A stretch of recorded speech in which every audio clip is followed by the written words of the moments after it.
आज हम सौरमंडल की अद्भुत दुनिया में एक रोमांचक यात्रा शुरू करने जा रहे हैं। यह यात्रा हमें पृथ्वी से दूर अंतरिक्ष की रहस्यमयी गहराइयों तक लेकर जाएगी, जहां अंधकार के बीच अरबों तारे शांत चमकते हुए दिखाई देते हैं। इसी विशाल ब्रह्मांड में हमारा सौरमंडल एक छोटा लेकिन अनोखा परिवार है। सूर्य और उसके चारों ओर घूमते ग्रह मिलकर यह प्रणाली बनाते हैं।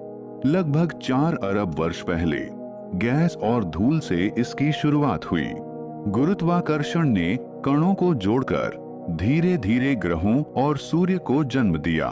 हर ग्रह की अपनी पहचान है और अपनी अलग कहानी भी।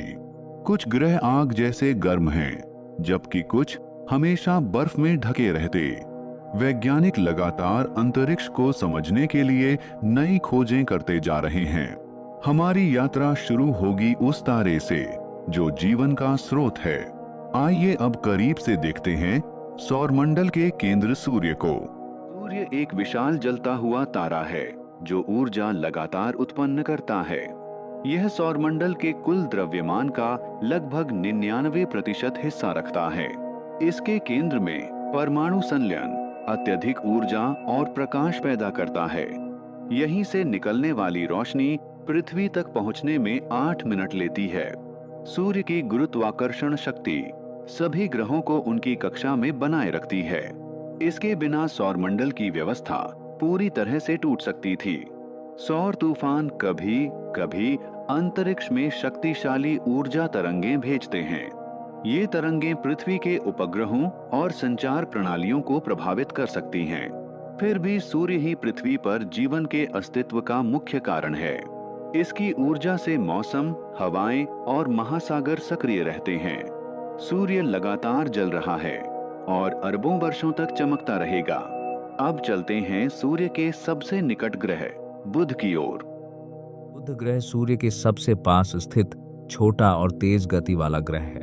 यहाँ दिन बेहद गर्म होता है, जबकि रात अत्यधिक ठंडी बन जाती है। बुध के पास लगभग कोई वातावरण नहीं, इसलिए तापमान तेजी से बदलता है। इसकी सतह पर हजारों गड्ढे हैं जो उल्का पिंड टकराव से बने हैं। बुध सूर्य की परिक्रमा सिर्फ 88 दिनों में पूरी कर लेता है, लेकिन यहाँ एक दिन पृथ्वी के कई दिनों जितना लंबा होता है। आकाश हमेशा काला दिखाई देता है क्योंकि यहाँ हवा मौजूद नहीं। यह ग्रह शांत और बंजर दुनिया जैसा प्रतीत होता है।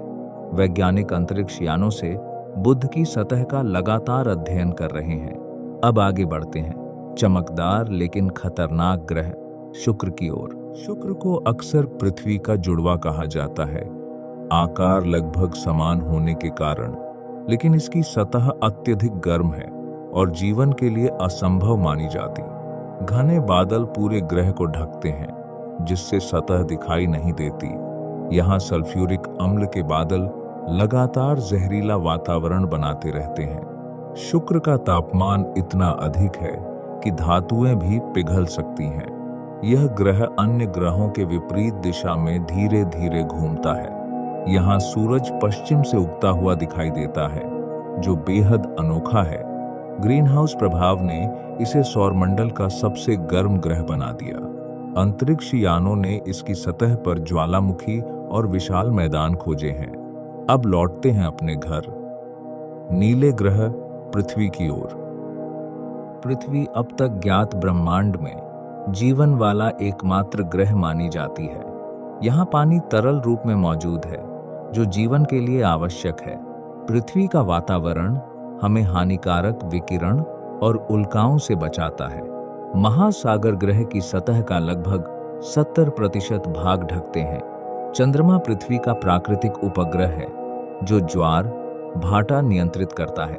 पृथ्वी अपनी धुरी पर घूमती है, जिससे दिन और रात बनते हैं। सूर्य की परिक्रमा से मौसम बदलते हैं और जीवन चक्र चलता रहता है। यहाँ लाखों प्रजातियां प्रकृति के संतुलन को बनाए रखती हैं। मानव सभ्यता ने विज्ञान के माध्यम से अंतरिक्ष को समझना शुरू किया। पृथ्वी हमारी पहचान है और ब्रह्मांड में हमारा घर भी, लेकिन अंतरिक्ष की खोज अभी केवल शुरुआत भर है। अब चलते हैं लाल ग्रह मंगल की रहस्यमयी दुनिया में। मंगल अपनी लाल सतह के कारण प्राचीन समय से मानव को आकर्षित करता रहा है। यहाँ विशाल ज्वालामुखी और गहरी घाटियां मौजूद हैं जो अद्भुत दिखाई देती हैं। ओलंपस मॉन्स सौरमंडल का सबसे बड़ा ज्वालामुखी माना जाता है।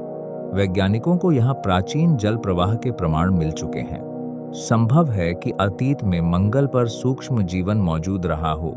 धूल भरी आंधियां कभी कभी पूरे ग्रह को ढक लेती हैं। मंगल का आकाश हल्का लाल और गुलाबी रंग का दिखाई देता है। यहाँ तापमान बेहद कम रहता है, जिससे वातावरण कठोर बनता है। भविष्य में मानव मिशन मंगल पर बसने की योजना बना रहे हैं। रोवर्स लगातार इसकी मिट्टी और चट्टानों का अध्ययन कर रहे हैं। मंगल मानव कल्पना और विज्ञान दोनों का केंद्र बना हुआ है।